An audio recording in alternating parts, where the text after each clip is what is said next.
ஏன்னா நம்ம எல்லாருமே இப்போ தியேட்டரில் போய் உட்காந்தாலே வாங்க கலாய்ப்போம், எல்லா பட்டையும் வாங்க ரெடி அப்படின்ற லெவலில் தான் பார்க்குறதே. எங்கேயாவது கேப் விடுவாங்களா, மியூசிக் டைரக்டர் வாசிக்காமல் விடுவாரா அப்படின்றதுல எல்லாருமே ஷார்ப்பாக இருக்குது. அதே பேப்பர் கொடுத்து எழுதுங்கன்னா எழுத மாட்டோம், அது வேறு விஷயம். ஸோ அந்த சாங்கே கலாய்ப்போம் அப்படின்னு வரும்போது அது ரொம்ப எக்ஸைட்டிங்காக இருக்கு. அண்ட் இதுக்கு மேலே என்ன பேசுறதுன்னு தெரியல, கால்லாம் வேற உதருது. ஏடா இங்கே நின்று ரம்யா மாதிரி காம்பேரிங் பண்ணுறது அதுதான் பண்ணிட்டு இருந்தேன். அது ரொம்ப ஈஸியாக இருந்தது. அந்த அட்டையில் எல்லாரும் பேரும் இருக்கும். அடுத்ததாக இவர்களை நான் அழைக்கிறேன். இது ரெண்டு தெரிஞ்சுட்டு வந்தால் போதும். வீட்டிலேருந்து மனப்பாடம் பட்டு இருக்கு அந்த பொண்ணு. அந்த பக்கம் டைரக்டரோட பேசிக்கிட்டு இருந்தாங்களா, அந்த ஃப்ளோவில் பேசுனால நல்லா பண்ணுவாங்க. எனக்கு ரொம்ப பிடிக்கும் அவங்கள. ஐயோ அதெல்லாம். அண்ட் பிருத்திவி சார் எப்பவுமே வந்து சிரிச்சுக்கிட்டே இருக்கக்கூடிய ஒருத்தர். அண்ட் ஃபர்ஸ்ட் டைம் அவர் ஷூட்டில் பார்க்கும்போது ஒரு 3/4 ட்ரௌசர் போட்டு ஒரு டிஷர்ட் போட்டு ஒரு கூலிங் கிளாஸ் போட்டு பாக்கெட்டில் கேட்டு இது பண்ணிக்கிற மாதிரி தான் இருந்தார்.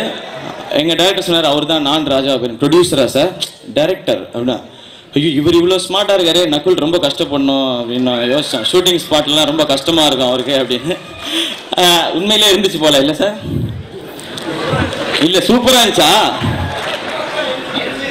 அவருக்கு எனர்ஜி இருக்கா? அதை பற்றி நான் பேச முடியாது சார். எனர்ஜி எப்படி வந்துச்சுன்றது எனக்கு தெரியல. அண்ட் ஆப்வியஸா ஜிவி பிரகாஷ் அவரோட மியூசிக் அண்ட் எப்போவுமே யூத்ஃபுல்லாக இருக்கும். அண்ட் அந்த மாதிரி ஒரு மியூசிக் தான் இது. ஸோ நம்ம எல்லாருமே என்ஜாய் பண்ண போகிறோம். அண்ட் நக்குல் பற்றி நம்ம சொல்லி ஆகணும். அவர் வந்து நல்லா குண்டா பாய்ஸில் இருக்கும்போது அப்பயும் வந்து பொண்ணுங்க he so chubby no chubby cheeks dimple chin அப்படின்னாங்க. சரி நம்மளாம் குண்டாவலன்னு பார்த்தா இப்போ ஒரு ஒல்லியான பிறகு இந்த பொண்ணு ரம்யா என்ன இப்போ ஒல்லியா வேற ஒரு லுக்கில் அப்படி ட்ரிம் அண்ட் ஸ்லிம்மா அப்படி பயங்கரமா இருக்கு. எப்படி இருந்தாலும் உங்களுக்கு பிடிக்கும்னு சொல்லிட வேண்டியதானே?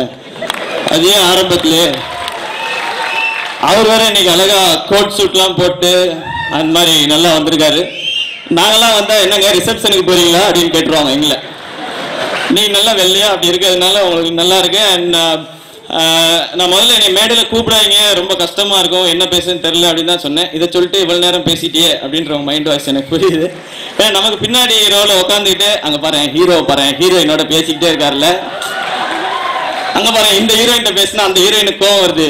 இந்த மாதிரி நம்ம பேசிட்டு இப்படி இருந்தா நமக்கு ஜாலியா இருக்கும். ஸோ இங்கே வந்து பேசுறதுன்னு தெரியல. பட் என்டையர் டீமுக்கும் என்னுடைய வாழ்த்துக்கள். அண்ட் நிச்சயமா இது ஒரு வித்தியாசமான படமா இருக்கும் அப்படின்னு நம்பிக்கை ட்ரெய்லர் பார்க்கும்போது இருக்கேன். அண்ட் உங்களை மாதிரியே ஒரு சினிமா ரசிகனா இந்த படத்தை நான் எதிர்பார்த்து காத்துட்டு இருக்கேன். அண்ட் இந்த ஆப்பர்ச்சுனிட்டி கொடுத்த எல்லாருக்கும் என்னுடைய வணக்கம். நன்றி. Thank you so much.